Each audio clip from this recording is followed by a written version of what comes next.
Boa noite a todos. Mathieu aqui falando da Le Wagon para mais um Wagon Talk.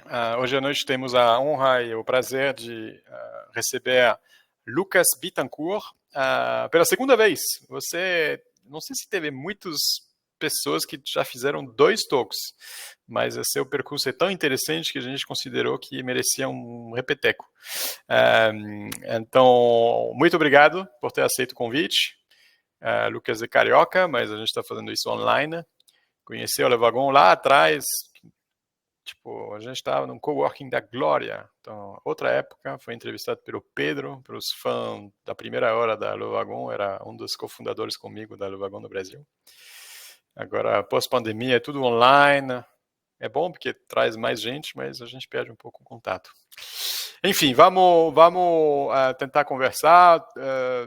Para quem quiser fazer perguntas, tem nesse ferramenta que a gente usa, Livestorm, a possibilidade de vocês fazerem pergunta. Então, vou ver aparecendo. Tem meu time também que está conectado para me avisar quando tem pergunta. Mas o papo vai começar agora. Lucas, obrigado. Obrigado a vocês pelo convite. Cara, para mim é sempre um prazerzaço, assim. Como você falou, te conhecer o Le Wagon quando estava vindo para o Brasil. Eu acho que, se não foram os primeiros, era um dos primeiros bets lá, né? Quando a gente conheceu. Tem um fun fact aí, o Flavinho, que era o nosso CTO, chegou a dar aula na Le Wagon também. Então, assim, foi assim que a gente se aproximou. E acabou que estou tendo aí essa honra de ser uma das poucas pessoas que fez o repeteco, que voltou para falar. Há bastante tempo da última vez que a gente falou, deve ter sido 2017, provavelmente. 17, 16, você foi um dos talvez. primeiros. E outro fun fact, a gente escolheu o Reserva Inc. Depois você vai contar um pouco sua história, mas para nossa loja de goodies. Então, quem é fã de Le Wagon Legal. e quer comprar camiseta Le Wagon, é tudo graças a vocês. Então, Lucas, conta um pouco. Você é formado em quê? Que você... Vamos imaginar que ninguém conhece sua história e me conta um pouco de onde você vem, que você criou uma startup que chamava Toads, de onde vem essa ideia? Como foi isso? Vamos lá, começando do começo. Meu nome é Lucas Bittencourt, sou carioca, tenho 31 anos.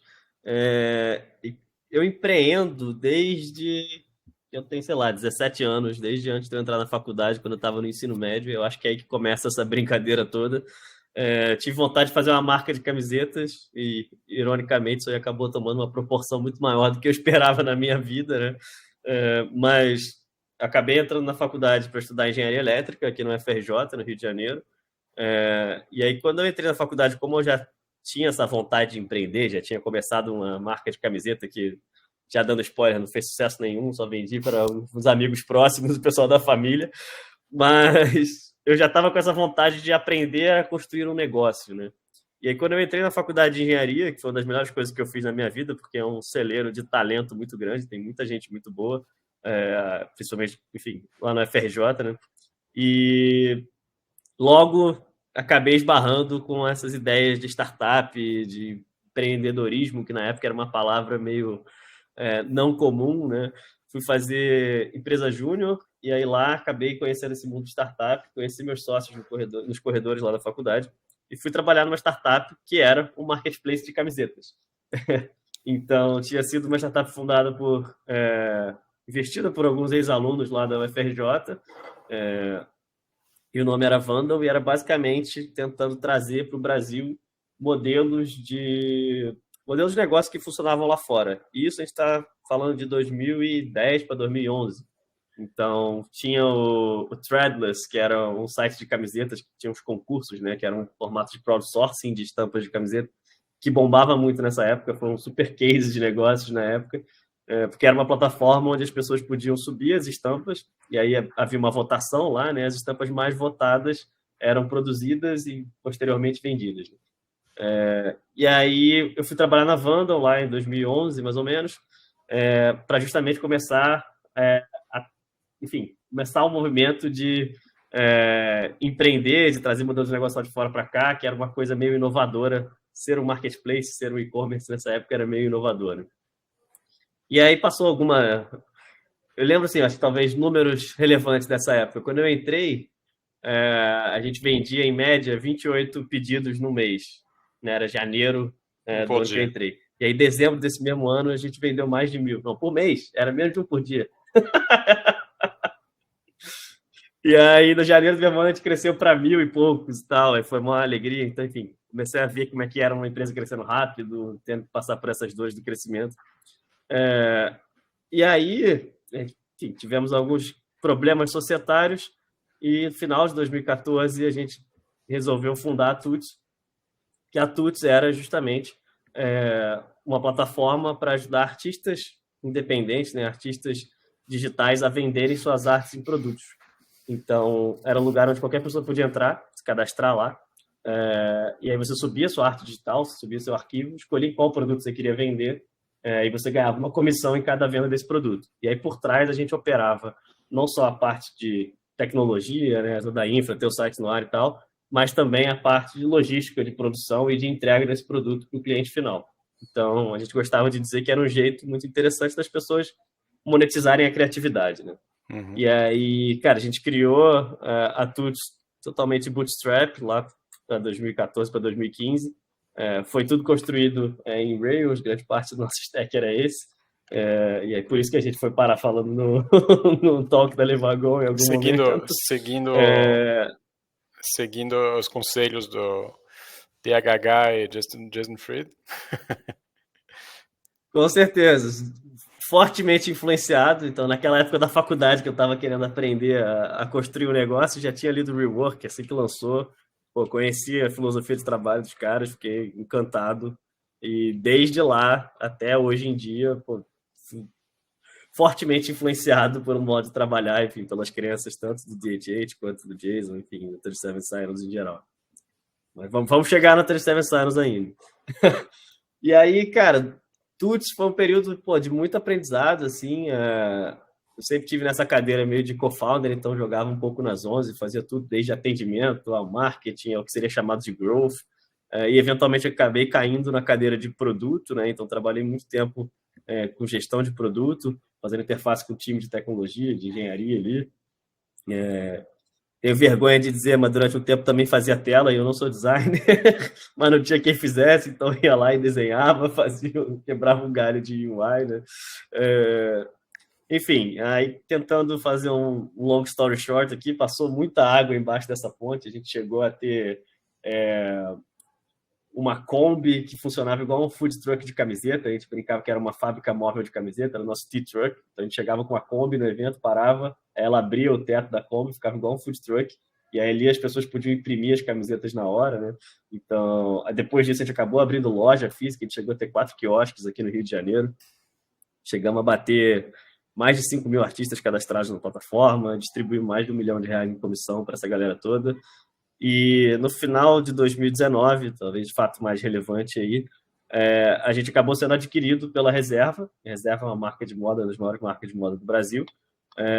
E aí, em 2020, a gente relançou a Tuts como Reserva Inc. E aí foi uma oportunidade muito interessante que a gente teve também de fazer uma leve mudança no modelo de negócio. Então, a gente reaproveitou grande parte da tecnologia que a gente já tinha construído, né? A gente mudou um pouquinho o modelo de negócio e transformou a Reserva Inc. Numa plataforma de e-commerce, onde a gente também fazia justamente essa parte da operação, da produção e da logística, né? E aí, dessa vez, plugado em toda a cadeia produtiva e logística da Reserva. Cara, foi um período super marcante, assim. Quando você fala que mudou o modelo de negócio, é porque você integrou a produção graças à Reserva, é isso? De 10 camisetas. A principal mudança, na verdade, é meio sutil, mas é porque a Tuts funcionava muito como marketplace, no sentido de que as pessoas subiam seus produtos lá com a gente na época, né? E a Tuts era encarregada por vender os produtos. Então, imagina que quem trazia a distribuição era a Tuts. Quando a gente foi para a Reserva Inc., a gente começou a entender que ia ser muito difícil, ia ser um modelo de negócio muito intensivo em capital, principalmente, a gente puxar todas essas vendas. Então, a gente não queria ser uma Amazon que vai puxar a venda para todo mundo que está ali dentro. Entendi. E, enfim, cada um vai ganhar um pouquinho, vai ter uma cauda longa de distribuição enorme. O que a gente mudou foi ir para um caminho mais do Shopify. Então, cada criador com a gente cria a sua loja e a gente ajuda essa pessoa, ensina ela a fazer tráfego pago, ajuda ela a montar a própria audiência, né? Enfim, dá as ferramentas, principalmente, para ela poder montar o próprio negócio, para ela montar o próprio business. E ela deixa de ser uma pessoa que depende de um tráfego de terceiro para ser a pessoa que vai lá e busca o tráfego, enfim, e é responsável pelo próprio sucesso. Né? Então, foi uma mudança sutil, no sentido de que a gente não precisou reconstruir a plataforma nem nada disso, o produto ficou essencialmente o mesmo, mas a gente acabou mudando muito essa forma de operar. Óbvio que com o tempo a gente acabou criando muito mais ferramenta em cima disso, né? Mas principalmente deixando de ser um marketplace, de uma dinâmica meio passiva para quem participa, para ser uma plataforma onde a pessoa é muito mais responsável pelo próprio sucesso do que a plataforma é. E aí fez uma diferença muito grande, assim, a gente conseguiu crescer muito rápido na Inc. A gente lançou em 2020, eu fiquei na Inc. até 2020, fiquei 2 anos e meio, mais ou menos, quase 3 anos. E, cara, estava crescendo muito rápido, a gente já tinha criado mais de 40 mil lojas, enfim, tem uns números marcantes aí de faturamento que tinham sido batidos, e ainda segue em franca expansão, né? Então, a Inc. acabou evoluindo para também atender marcas, então tem um braço B2B do negócio, inclusive tem a loja aí da Levagon, para quem quiser ir lá conferir, mas tem várias empresas que criam seus swags lá com a gente, né? Enfim, criam as camisetas para eventos internos, para os colaboradores, esse tipo de coisa. Então, a Inc. está expandindo muito e virou uma plataforma para a criação de marcas de moda, né? E o que é legal é que é powered by reserva ali, né? Então tem a Não, chancela e de um dos o maiores grupos de moda do Brasil. que eu acho muito legal é que é uma ferramenta justamente para poder fazer uma marca de moda bootstrap. Porque pelo preço de uma assinatura, Exato. você só precisa focar na arte, na marca, na sua comunicação, mas não precisa se preocupar em entregar, pagamento, tudo isso. Tipo, você realmente pode criar uma marca de roupa do jeito que você imagina. Então, tem essa pegada bootstrap. Você aplicou os conceitos do bootstrap para a sua empresa, mas também ajuda quem quiser criar a marca. Por isso que o Vagon a gente gostou, porque tudo que a gente começa é sempre a gente tentando minimizar o custo inicial para ver se pega, e foi maravilhoso por isso. E aí, em reserva, você saiu em 2022, né? Isso. Eu saí da Inc. para ir trabalhar na NG Cash, que é uma fintech. Fui convidado para ser head de produto, para tocar o time de produto lá. Para mim foi um desafio enorme, foi algo que eu vi com super bons olhos, porque era uma oportunidade de trabalhar com um produto, mal ou bem, 100% tech, né? Sem a parte física e de varejo, talvez, que tinha na Reserva Inc. E numa empresa incrível, com uma trajetória incrível, com founders fora de série, que eu já tinha conhecido. Tinha sido no momento que tinha acabado de levantar uma rodada seed histórica, assim, foi a maior seed de uma fintech na América Latina, com 10 bilhões de dólares de seed liderados pela A16Z, pela Monax, então assim, eram fundos também super renomados por trás. E eu fiquei na NGCash até mais recentemente, né? Foi 1 ano e pouquinho que eu fiquei lá, mas eu brinco que foi 1 ano de cachorro, assim, porque vale por 7, porque a gente atingiu marcos incríveis, assim. Quando eu entrei, time de produto basicamente era inexistente, eu acabei estruturando o time todo, a gente contratou bastante gente tanto de engenharia quanto de design, enfim, trouxe mais estrutura para o time, passamos aí da marca de 1 milhão de clientes. A NG Cash é uma carteira digital para a geração Z, então é uma carteira digital muito focada em adolescentes, né, em pessoas de 13 a 25 anos, e aí a gente teve resultados muito interessantes, a gente passou da marca de 1 milhão de clientes, toquei alguns projetos bem relevantes lá dentro, a gente fez uma migração, a gente saiu de um fornecedor de Banking as a Service para 7 fornecedores diferentes, com toda essa base de 1 milhão de pessoas, enfim, e tratando de dinheiro é uma coisa bem delicada. A gente virou emissor oficial da Mastercard no Brasil, então a gente lançou um cartão de crédito pré-pago para menores de idade no Brasil, que foi bem interessante. Que mais? A gente virou participante indireto do arranjo do Pix, então a integração é super complexa também, envolvendo Banco Central e outros players bancários. E lançamos também, um projeto que eu toquei foi uma ferramenta de compra e venda de criptoativos dentro do app. Então, dentro do app do banco, a pessoa podia, com o saldo da conta, comprar e vender Bitcoin e Ethereum ali. Também foi uma integração super interessante de fazer, com vários fornecedores internacionais, enfim, foi algo bem, bem bacana. E aí, Mais recentemente, recebi um convite irrecusável de entrar como Country Manager Brasil na 37 Signals. E para mim, foi igual, sei lá, estou sentindo uma criança na Disney, assim, porque, como eu falei, eu já era fãzaço da 37 Signals, do Jason Fried, do DHH, do Basecamp, enfim, da forma de trabalhar há muitos anos. Então, eram coisas Talvez, que eu já vivia e tentava replicar em todos os... não, explico para quem não conhece o histórico da 37 Signals e como que eles ficaram famosos nesse meio de ecossistema de startup, porque eu conheço, você conhece, mas para quem nunca ouviu falar, seria bom explicar um Boa, pouco a boa, história com deles. certeza. Boa, 37 Signals é uma empresa, cara, muito particular, assim. Acho que a história já começa um pouco diferente das startups que a gente ouve por aí. Salvo engano, começou em 1999, era uma empresa de desenvolvimento de site. Então, foi o Jason Fried lá em Chicago que começou essa empresa. E eles faziam sites para, enfim, para cliente, né? Então era quase como uma software house para fazer websites. Pô, em 99, isso era uma coisa um pouco mais, mais rara. E desde aquela época eles começaram a ficar relativamente conhecidos porque eles sempre foram muito vocais sobre a forma de trabalhar e eles tinham uma metodologia de trabalho muito única. Então você imagina que eles eram uma empresa de fazer site para clientes, você entrava no site deles, não tinha portfólio nenhum, não tinha imagem de nenhum site que eles fizeram, mas tinha um apanhado de ideias e textos falando sobre a forma de trabalhar. E aí, em 2004, depois de já estar crescendo e estar atendendo cada vez mais clientes, eles decidiram criar uma ferramenta interna, né, para poder lidar com esse fluxo de trabalho todo. E assim surgiu o Basecamp. Em 2004, eles estavam atendendo tantos clientes, os clientes estavam gostando tanto da forma de trabalhar deles, que os clientes queriam contratar essa ferramenta que eles construíram. E aí o Basecamp virou um produto externo, né, para outras pessoas. Daí para frente eles perceberam que fazia mais sentido construir o produto do que ficar fazendo site para os outros. O Basecamp virou um produto standalone. A empresa passou a se chamar Basecamp, inclusive. Nessa época, o DHH, David Heinemeier Hansson, ele era um estudante na Dinamarca e aí ele foi contratado pelo Jason lá de Chicago, então ele trabalhava remoto nessa época, em 2004, 2005. Já era um pouco menos comum do que hoje em dia, né? E eles construíram esse produto juntos. Acabou que o David depois virou CTO do Basecamp, né? E nesse processo ele também desenvolveu, famigerado aí, framework de desenvolvimento Ruby on Rails. Então ele escolheu construir o Basecamp em Ruby e construiu o framework do Rails, né? Nesse processo. E fez tudo open source, enfim. Acho que aí também já é uma história que talvez vocês saibam contar melhor do que eu até, de como é que foi. O Mas Vagon não estaria desde lá sem isso. sempre,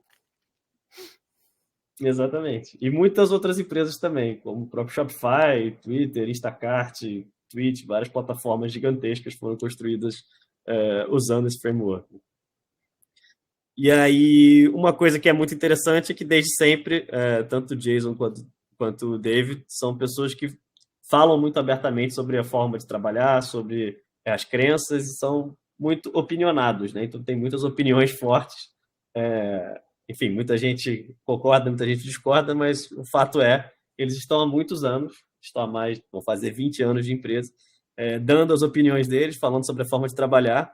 E ponto relevante que eu esqueci de comentar o Basecamp é profitable desde o ano zero. Então, desde o primeiro ano, é uma empresa saudável, que para de pé, enfim. E aí tem várias ideias que eu, particularmente, acredito muito também, né? Compartilho da visão, desde relacionado a crescimento. Então, eles pregam muito sobre o crescimento a todo custo, na maioria das vezes não vale a pena, porque se a todo custo custa muito. Então, eles sempre levantam a bandeira de, cara, a gente cresce devagar, mas há muito tempo fazendo a mesma coisa. Eles pregam muito pela criação de um ambiente de trabalho que não seja um gerador de estresse, mas sim seja um promovedor de calma. Então tem até um dos livros publicados, né, pela 37 Signals, tem acho que 5 ou 6 livros, alguns deles foram best-sellers, inclusive. Um deles é chamado It Doesn't Have to Be Crazy at Work, que inclusive é o título do nosso papo aqui hoje, que fala muito sobre como o ambiente de trabalho acabou virando uma máquina de geração de ansiedade, né, e como que isso não precisa ser uma norma. E a 37 Signals é uma empresa que prega muito por isso e foi, inclusive, desenhada, né, designed para ser um ambiente gerador de calma e um ambiente onde as pessoas E possam agora fazer que o você está melhor trabalho dentro, delas. você confirma e como que isso se ilustra? O que você acha diferente no jeito da empresa se organizar, que explico que it doesn't have to be crazy, mas também tem cobrança, tem objetivo, como que funciona? O que te surpreendeu quando você chegou lá? Que você pode coisa que você pode compartilhar sem quebrar nenhum NDA. Claro. Boa. Cara, então, um dos maiores motivos de eu ter vindo trabalhar na 37 Signals foi justamente essa ideia de como eu acompanhava já há muitos anos. Quando eu vi essa oportunidade, eu falei, cara, eu quero entrar lá e quero ver por dentro, porque quero ver nos bastidores, deve ter algum segredo. Pô, eu tento fazer muitas das coisas que os caras pregam, mas às vezes eu não consigo fazer tudo igual eles falam. Então, pô, quero ver como é que é isso de verdade. Deve ter algum segredo que eu não estou enxergando e quando eu estiver lá dentro eu vou conseguir hackear o sistema por dentro, né? Vou ver como é que isso funciona.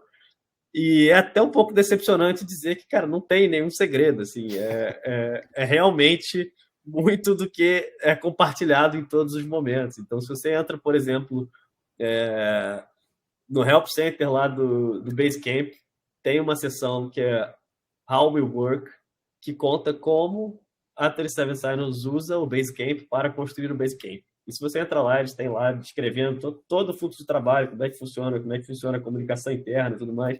Inclusive tem print screens lá, tem screenshots das telas do Basecamp, da 37 Signals, com mensagem de verdade, não é editado, não é um mock-up, é realmente uma discussão que aconteceu e está aberto e está lá. E se você entra com acesso enfim, de colaborador e vê, é a mesma coisa, assim, não tem, realmente não tem firula, não tem segredo. E que eu acho que, assim, é um lugar muito único, é um lugar muito particular, eu também não acho que não vou ser maluco de dizer todo mundo aqui pode, quando quiser, virar a chave e começar a funcionar dessa forma. Porque, como eu comentei, a empresa foi construída toda pensada nisso. Então, existem muitos trade-offs que você tem que assumir para conseguir chegar nesse lugar. Né? Então, por exemplo, existe um nível de maturidade de todo mundo que trabalha lá muito alto. Assim. Então, pô, é uma empresa que está totalmente distribuída, totalmente remota, tem pessoas em 18 países, são 9 ou 8 time zones diferentes, fuso horários diferentes. Né? Então, a comunicação assíncrona funciona maravilhosamente bem, e aí, obviamente, isso depende também, enfim, do seu time, né? Do engajamento do time, enfim, é um traço cultural muito forte também, né? Então, não acho que é uma coisa que dá para qualquer um virar a chave e começar a fazer, mas o que eu vi é que, cara, quando funciona, é um lugar muito mágico, assim, porque funciona muito bem, as coisas acontecem, você sente um senso de propósito e de uma capacidade muito grande de fazer o seu melhor trabalho e sem ser uma coisa esmagadora, enfim, sem ser uma coisa que vai ficar te gerando ansiedade, você vai ficar mal, esse tipo de coisa. Então, eu acho que isso faz uma grande diferença e se traduz muito no produto do outro lado, né? Quando você vê o resultado do produto que foi construído, é fruto de um time, enfim, de engenharia, de design, de produto, que está nesse ambiente, que vive essas circunstâncias e que consegue fazer o melhor trabalho. Talvez eu tenha falado um pouco demais aqui. Não, Deixar você fazer as perguntas. Não, mas o que eu acho interessante na história do 37 Signal, do Davi, do Jason, é que eles tem duas coisas interessantes. Primeiro, eles são meio contrarian, então eles estão no meio no universo de tecnologia, com ambição de crescer, com produtos digitais que têm potencial de atingir o mundo, e se recusaram a levantar fundo de VC, porque para eles estão brincando um jogo que não interessam não tem stock options, pelo que eu entendi.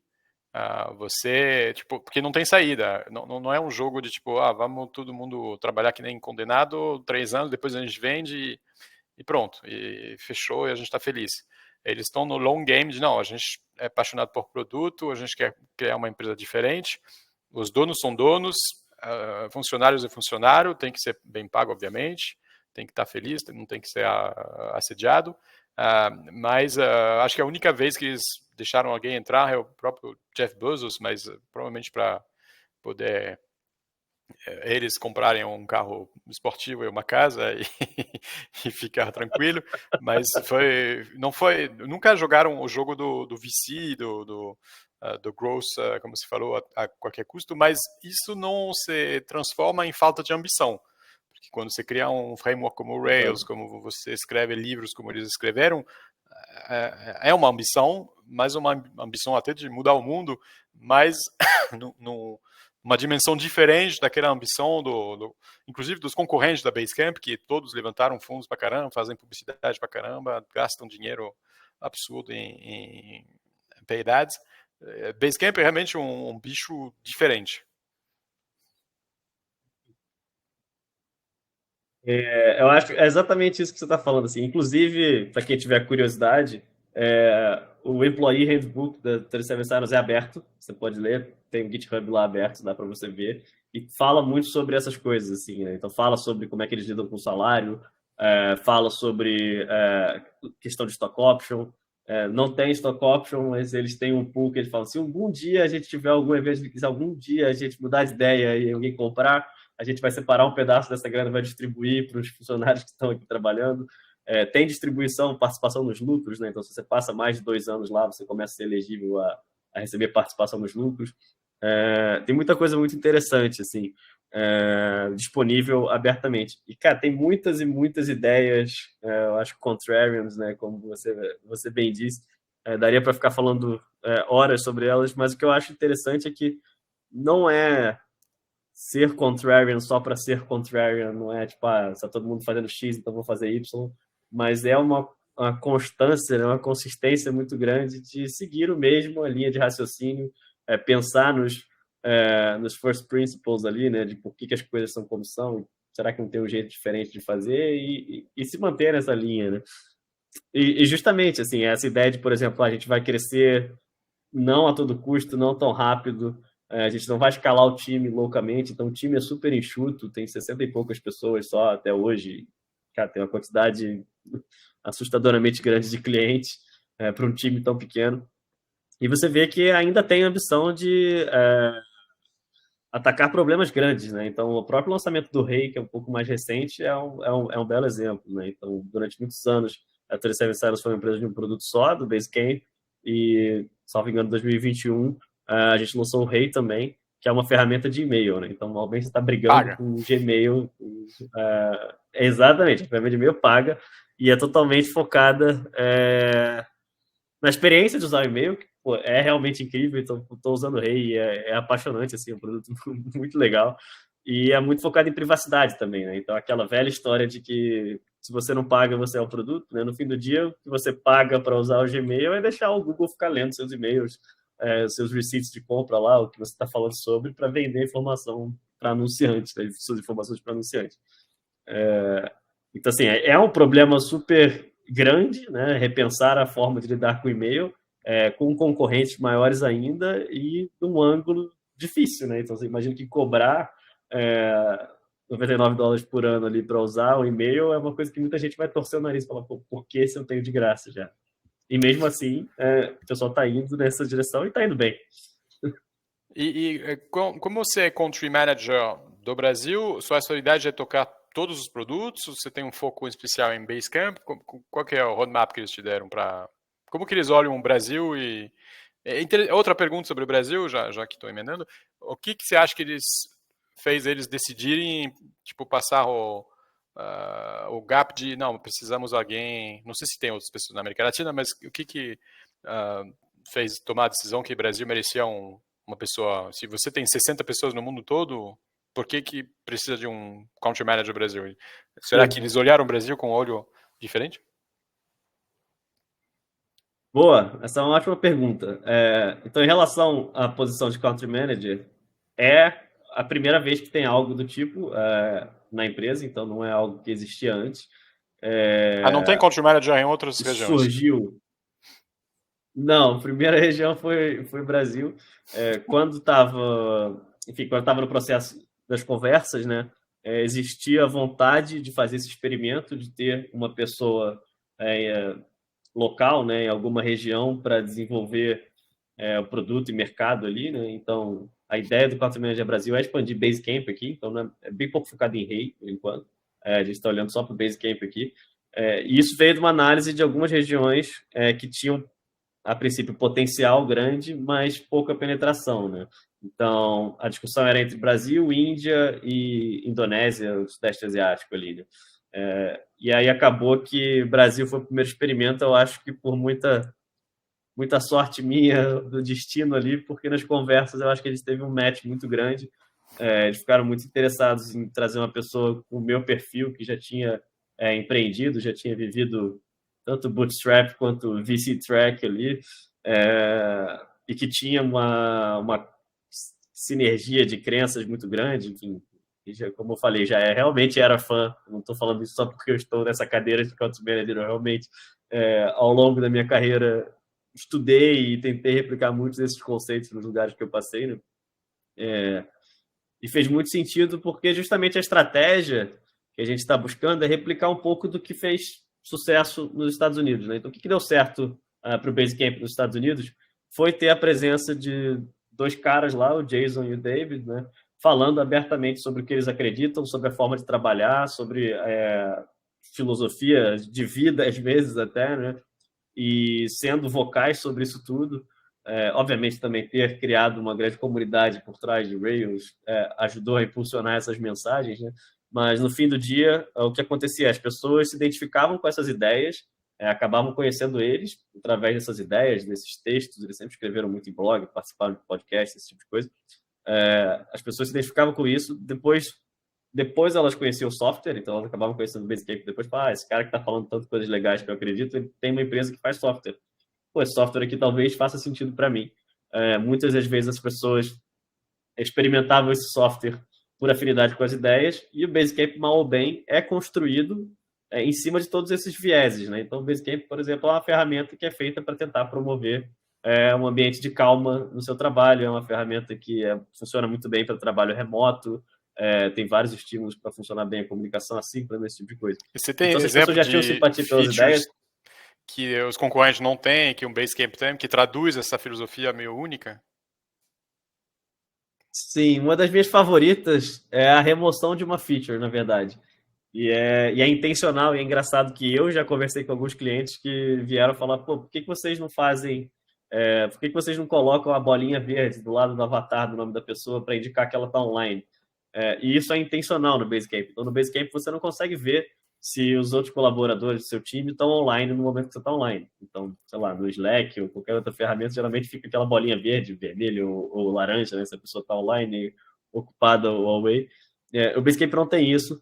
E esse é um belo exemplo de uma coisa que já existiu e foi removida, de novo, intencionalmente, porque é justamente feito para você. Primeiro, isso acaba gerando sempre, por mais que as pessoas não admitam, mas no fundo da mente, gera uma sensação de surveillance ali, de, pô, será que meu chefe está vendo que eu não tô online na hora que era para eu estar online, porque eu fui, sei lá, na portaria pegar uma coisa, estou trabalhando de casa, ou enfim, estou fazendo qualquer outra coisa. Então as pessoas ficam querendo se mostrar online, às vezes até tarde, então eu vou ficar aqui com o computador ligado no Slack só para parecer que eu estou online 8 horas da noite. Cara, isso é terrível. Isso, se você parar para pensar, só de ter esse tipo de pensamento já é uma coisa terrível e é completamente sem sentido. E a outra coisa é que, no fim do dia, a comunicação não precisaria ser diferente se você está online ou não. Então, de uma forma ou de outra, se você quer trabalhar bem no ambiente remoto, assíncrono e tudo mais, você vai conseguir se comunicar bem, de maneira escrita, de uma maneira que você não precisa mandar oi, tudo bem, esperar a resposta. Então, assim, no fim do dia, você vai mandar um bloco de texto falando o que você quer. A pessoa, quando ela puder, quando ela não estiver ocupada, quando ela não precisar perder o foco dela e quebrar o ritmo de trabalho, ela vai responder. Se for uma coisa realmente urgente, você pode, enfim, recorrer a outro canal e tal. Mas esse é um exemplo de uma feature que eu gosto muito, assim, que eu acho que traduz um pouco essa maneira de pensar, né? Eu acho que poucas empresas pensariam em fazer isso intencionalmente no produto, se não fosse essa crença tão forte.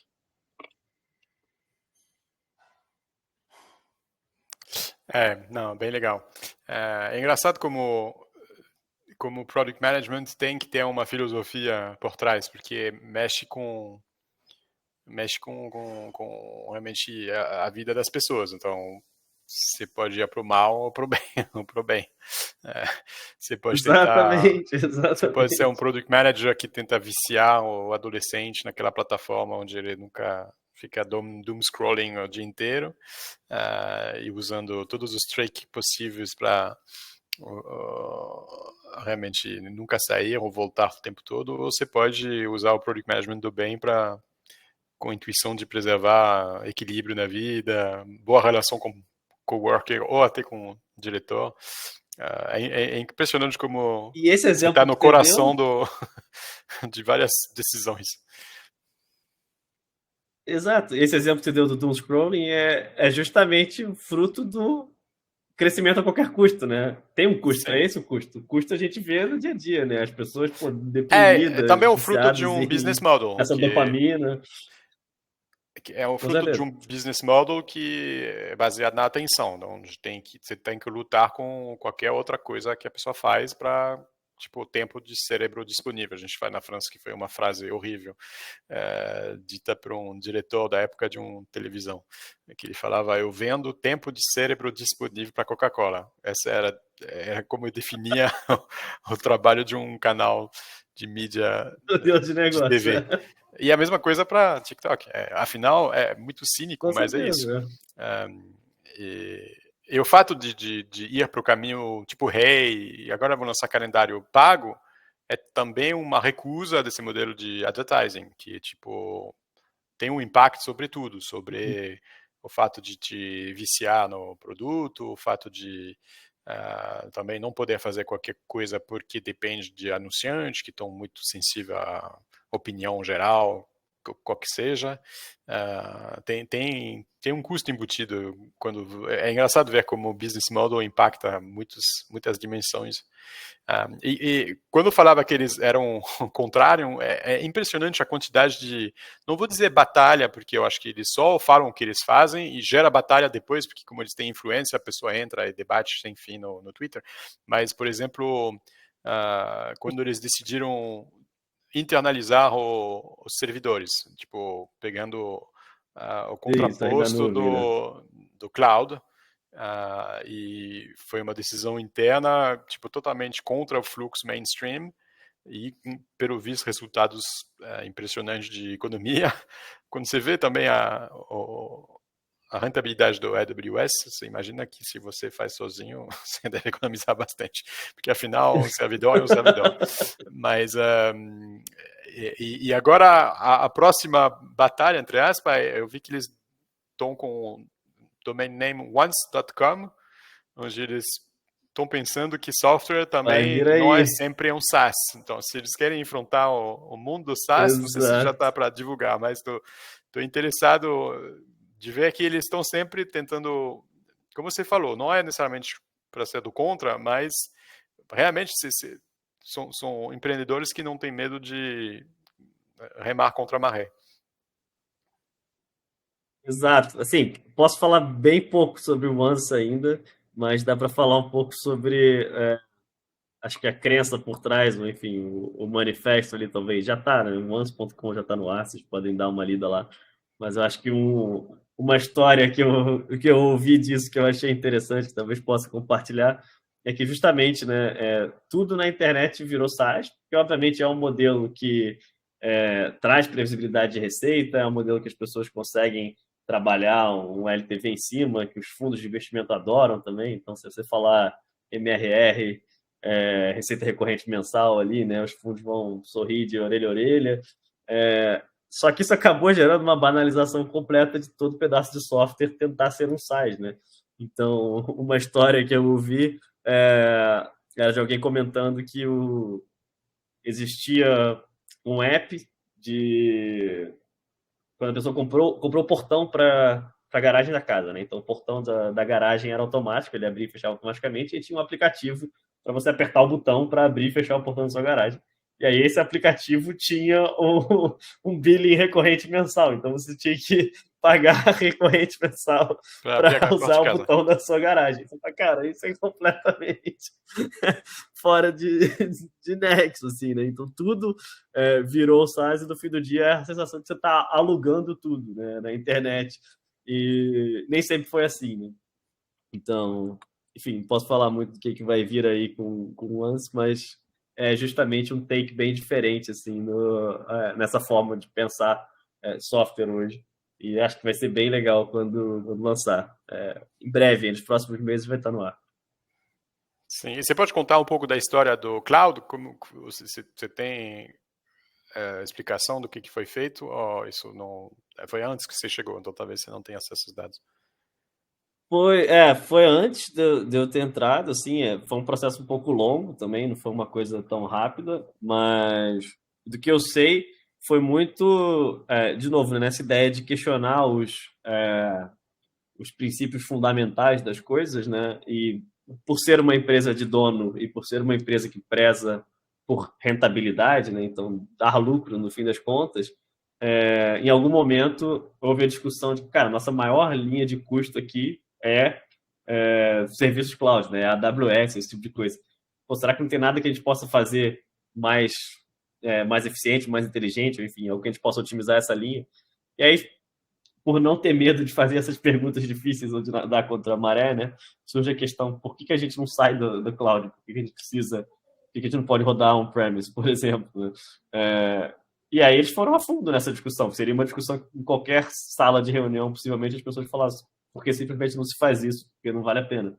Mas quando você olha os números, enfim, e pensa a fundo sobre a questão, pode ser que faz sentido, parece que faz sentido, tá pagando resultados. Vamos ver com o tempo, né?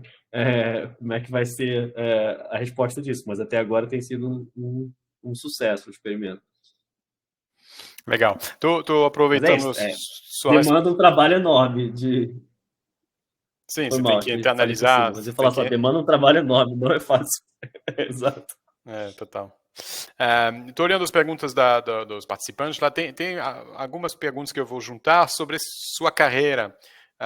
Você não chegou a aprender a programar, você não coda, né?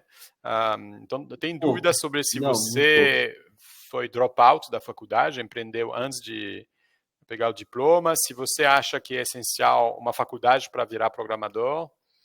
Questão assim de carreira, Pô, o que você recomendaria para o Lucas de 18 anos que tem que escolher alguma coisa para estudar? Ou faria tudo igual? Como que você...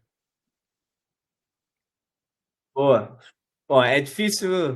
Eu tô bem contente com o que eu conquistei onde eu cheguei. Então é difícil falar que faria muitas coisas muito diferentes, porque no fim das contas foi o que me permitiu chegar aqui. Mas em relação à minha trajetória, eu não terminei a faculdade de engenharia, de fato, eu saí.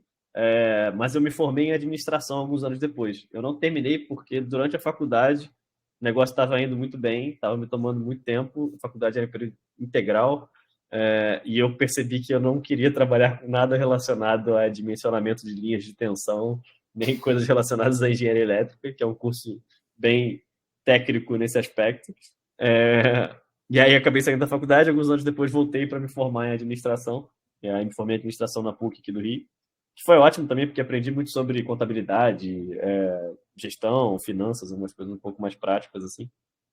É, em relação a precisar de faculdade para ser um desenvolvedor, acho que não. Está mais do que validado por aí que você não precisa de faculdade de ensino super formal para ser um desenvolvedor. Mas eu também não acho que seja completamente perda de tempo ou que você não deveria buscar algo nessa linha se você, enfim, pode ou tem a oportunidade. Assim. Eu acho que se você tem a oportunidade de cursar, por exemplo, engenharia de computação, ciência da computação, e se você, obviamente, colocar dedicação em cima disso, né, provavelmente você vai se beneficiar de algum aprendizado ali, enfim, de entender umas coisas com um pouco mais de profundidade do que alguém que só fuçou na internet enfim, e foi aprendendo como juntar os pedaços do Lego para fazer uma aplicação ficar no ar. Mas, assim, eu acho que toda forma de buscar conhecimento é válida. Assim, cara. Tem muita gente autodidata que é fora de série, que vai conseguir ser muito mais expert do que alguém na faculdade, uma pessoa até O acadêmica, talvez. próprio David, que Sim, criou um dos frameworks mais famoso no mundo, é formado em administração. Ele aprendeu a codar meio que sozinho. sim, exatamente, exatamente. E virou CTO. A gente tem, inclusive, casos. Você falava de banking as a service na época do NG, né? Tem a Keytech, que acabou de levantar 200 milhões. Sim. É uma startup cujo CTO é um cara que fez o Vagon, mas é formado em economia na INSPER. E ele é um CTO. Caraca. Mas não é um CTO que coda o dia inteiro, é um CTO Sim. que entende de tecnologia, porque ele se apaixonou por isso, fez o Vagon há uns 4, 5 anos atrás. E é um cara também super fora da curva que entende muito bem isso. Então, esses caminhos. Uma pergunta que veio, mas que tem a ver também com perfil, skills. Você chegou a provavelmente interagir com bastante gente lá na 37 Signals. Pelo que você falou, tem 60 pessoas em 18 países diferentes, ou fuso horário diferente, então deve ser bem diverso. Se tem alguma similaridade, não talvez de background escolar, mas umas coisas que você percebeu que todo mundo compartilha nessa empresa e que poderia ser talvez um sinal, um skill set que te fez se destacar no processo seletivo, porque eles também reconheceram que você tinha. O que seria, sabe, um ponto comum que tipo você se encontrou lá, encontrou pessoas que se parecem com você? Qual que seria a definição de uma pessoa elegível, vamos dizer, para trabalhar nessa empresa? Boa. Acho que uma das coisas que eu mais percebo em comum nas pessoas, e eu me identifico muito, então talvez seja uma coisa que também identificaram em mim de fora, né? É, é algo que é até difícil de traduzir, assim, em palavras, talvez, mas é uma vontade genuína de fazer um bom trabalho. Então eu percebo que todo mundo que está lá tem realmente uma paixão pelo que está fazendo, no sentido de não de, meu Deus, isso é a melhor coisa do mundo, tá? Mas tem uma vontade de construir algo que se tem orgulho, de fazer um bom trabalho, de, enfim, fazer o melhor que pode e ficar satisfeito com isso, né? De novo, não sei se talvez seja a melhor forma de descrever, mas o que eu percebo é essa genuína vontade de construir um lugar legal para se trabalhar e fazer um bom trabalho, colocar algo na rua que eu sinta orgulho, né? Isso é uma coisa que eu tenho muito dentro de mim, assim, eu acho que isso, olhando em retrospecto, é o que me fez querer empreender desde muito cedo, assim.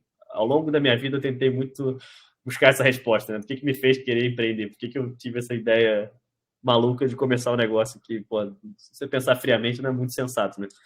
E no fim das contas, eu acho que era uma coisa muito de, pô, eu queria construir algo que eu tenho orgulho, eu quero proporcionar para as pessoas a oportunidade de interagir com algo que eu fiz e acho legal.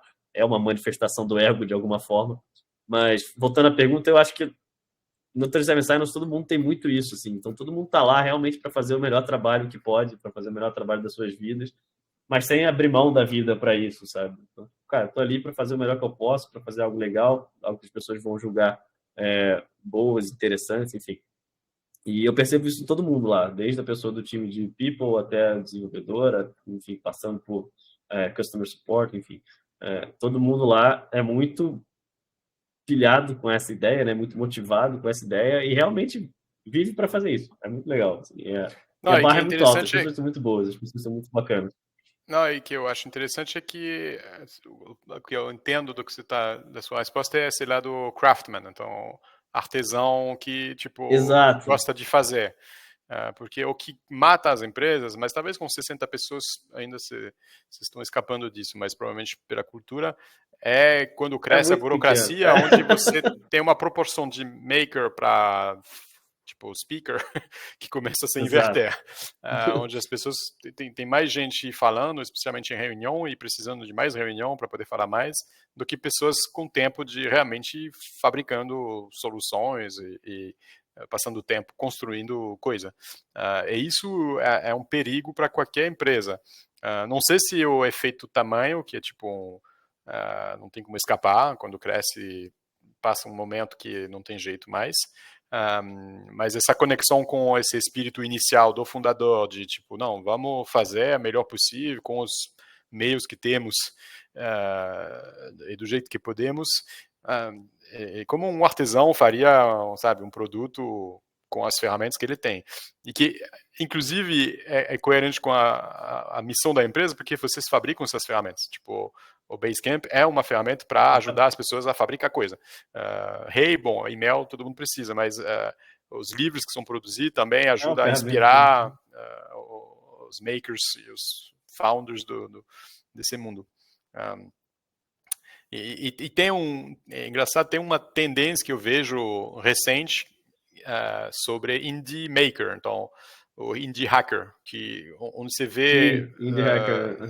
você vê desenvolvedor de software que, que seguindo um pouco o caminho talvez inicial da 37 Signals, em vez de pegar empregos tipo em grupo onde eles ganham muito bem, porque desenvolvedor ganha bem, eles preferem construir produtinho que vai ter a maioria é SaaS, mas se bem que cada vez mais eu vejo também Microsite, né? estratégia de one shot, mas os caras tipo pensam, não, eu tenho, o objetivo é você dá 1 ano e meio, 2 anos para atingir um faturamento que dá a mesma renda que se fosse um salário. E os caras inventam um monte de coisa e vão concorrer com empresas grandes, de maneira totalmente autônomo, com vida de nomade, geralmente. Isso é super impressionante. Então, todos surfando a onda de AI agora para fazer o rappel de AI. Não sei com qual sucesso, O porque OpenAI Peter pode. Levels é um dos meus favoritos. Exatamente. Peter Levels é o da vida dessa turma. É o cara que, inclusive, veio para o Brasil e adorou. E o cara não adora tudo. Legal. Ele passou um tempo no Brasil e ele voltou encantado. Ele falou que ele adorou o Brasil. Quando ele fala dos franceses, não é a mesma coisa. Posso garantir, porque eu segui também. Então, mas é uma tendência interessante, porque é uma tendência de busca de autonomia. Obviamente, continua sendo uma busca material, você quer achar um jeito de se sustentar na vida. Não falta ambição, porque você consegue crescer, mas você vê que é um outro modo de criar carreira de maneira mais autônomo, onde você rapidamente se descobre que você tem que ser bom tanto de construir produto quanto de distribuição, porque até que muita gente que sabe construir vai nesse ramo e descobre que, na verdade, a distribuição e a comunicação não é fácil. E você tem que meio que aprender os dois.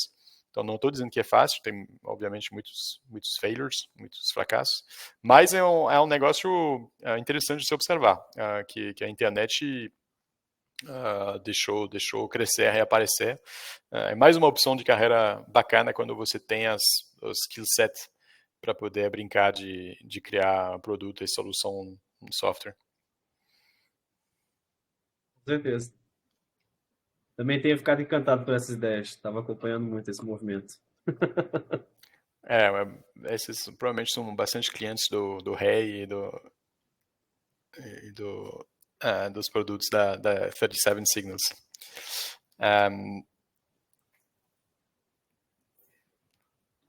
E você agora, você contou na sua história que você passou por etapas, você já foi Bootstrap, já foi VC-backed, agora 37 Signals. Como que você descreveria as diferenças para alguém que está na dúvida, está com uma ideia de startup? Pode ser o caminho VC, pode ser o caminho Bootstrap. Como que se toma essa decisão? Agora que você passou por todos, tem vantagem de um, desvantagem do outro? Como que você ajudaria alguém a tomar a decisão de qual caminho é o melhor? Boa. Bom, o caminho Bootstrap, eu acho que é o mais simples de explicar. É o caminho que é possível na maioria das vezes. Então, o caminho Bootstrap só depende de você. É você botar seu produto na rua e conseguir funding da melhor maneira possível, do meu ponto de vista, que é seus clientes. Então, a maneira de financiar o seu negócio vai ser vendendo o seu produto, né? Tem várias vantagens e tem algumas desvantagens também. Uma das principais vantagens é você estar jogando o jogo infinito. Então, quando você tem clientes comprando seu produto, você consegue manter sua companhia de pé, você não precisa de muita interferência externa para continuar no jogo, né? Então, você está the full alive, né? Por padrão, você está vivo. Se as coisas pararem de acontecer, você está vivo. Agora, quando você vai para uma ótica de VC Track, né? Acho que o primeiro ponto nem todas as companhias cabem num VC Track. Então, o VC Track é naturalmente feito para empresas que vão crescer muito rápido e vão atingir. Bom, primeiro, vai ter a possibilidade de algum evento de liquidez, né? Ou vai ser adquirido ou vai fazer um IPO, porque no fim do dia o VC bota dinheiro na sua companhia para multiplicar esse dinheiro, depois tirar ele multiplicado, né? Esse é o business do VC.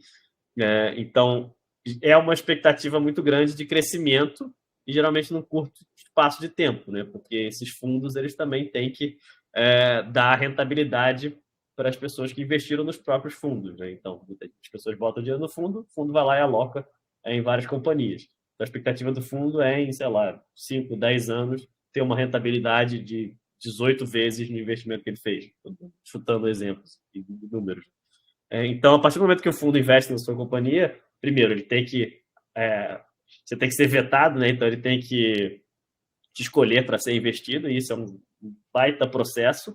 Você tem que provar para o fundo que você é uma companhia que vale a pena ser investida, que você tem no seu time o talento que precisa, que você está explorando um ângulo de mercado que faz sentido sob um ponto de vista de distribuição, que vai ser grande o suficiente para valer potencialmente algumas centenas de milhões de dólares ou $1 bilhão, né? Porque senão o fundo não vai nem olhar para você. Então, se você não consegue provar minimamente ali, nem que seja na planilha, matematicamente, que seu negócio consegue ficar grande o suficiente para fazer um retorno de 18 vezes em 10 anos, o fundo não vai nem investir em você.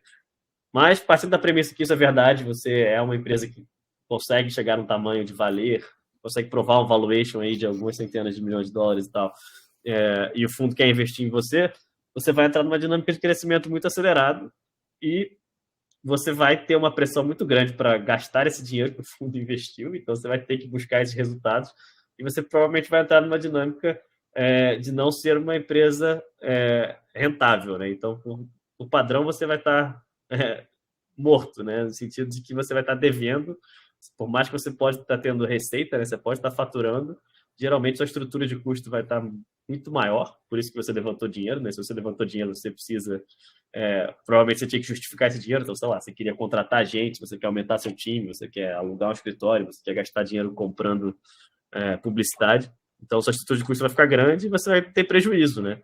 Ou seja, se você não conseguir atingir esses resultados no fim do dia, possivelmente você vai morrer. Então, você vai ter lá um colchão de dinheiro que você vai gastando com o tempo. Isso aí se chama runway, inclusive, né? O tempo que você tem de caixa, né? Quanto tempo você consegue manter a sua empresa funcionando, as luzes acesas, né?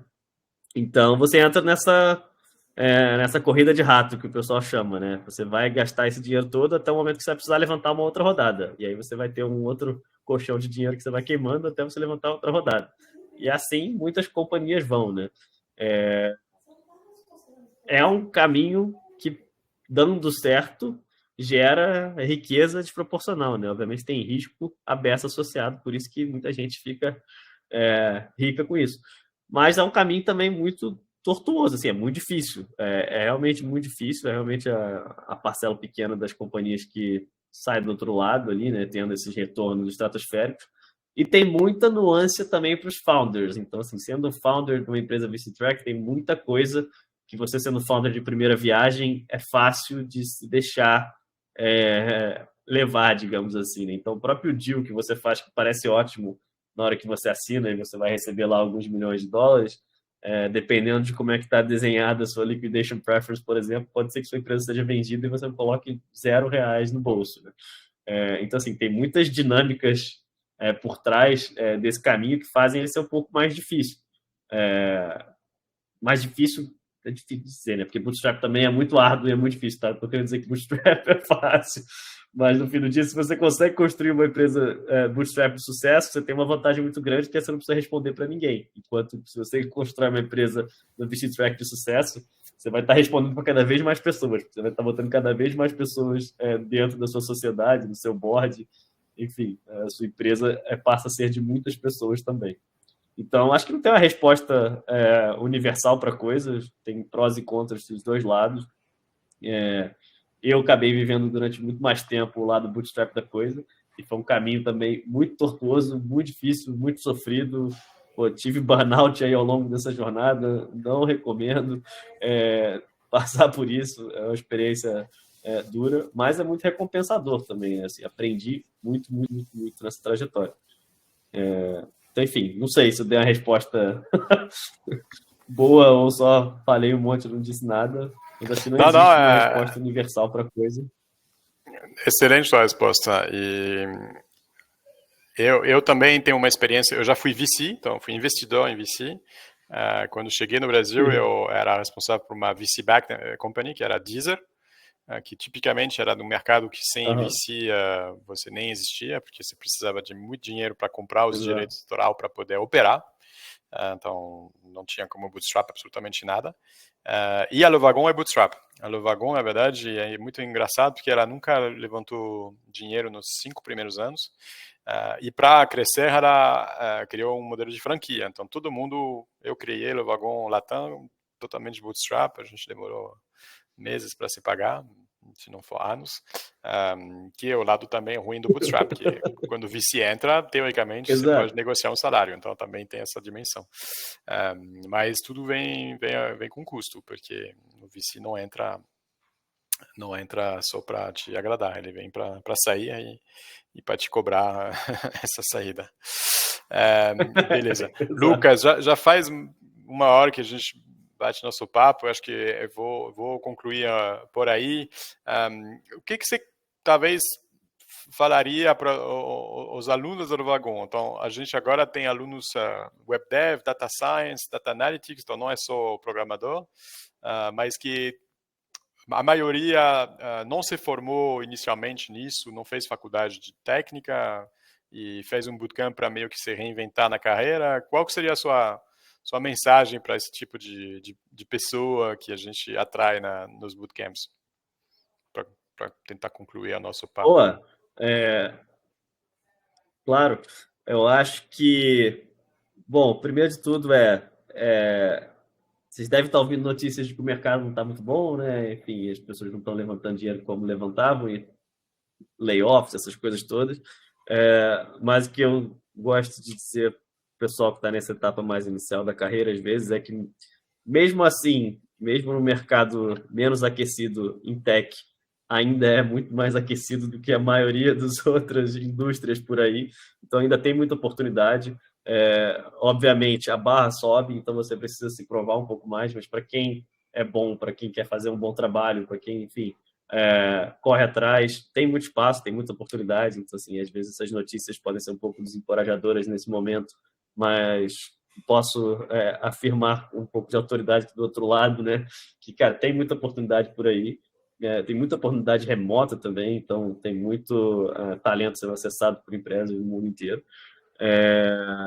Então esse é um ponto. E o outro lado também é que, cara, a gente vive um tempo muito, muito, muito formidável para quem quer criar alguma coisa. Então, você estava falando de microsize, de indie hacker e tudo mais. Eu acho que talvez se eu fosse dar uma dica para o Lucas do passado, como você tinha perguntado antes, né, seria algo na linha do vai lá e constrói alguma coisa. Cara, hoje tem um monte de ferramenta low code, no code, tem um monte, tem API para tudo, tem wrapper de um monte de coisa também. Então, tem muito conteúdo muito bacana de muita gente building in public, contando sobre como é construir, sobre como é distribuir.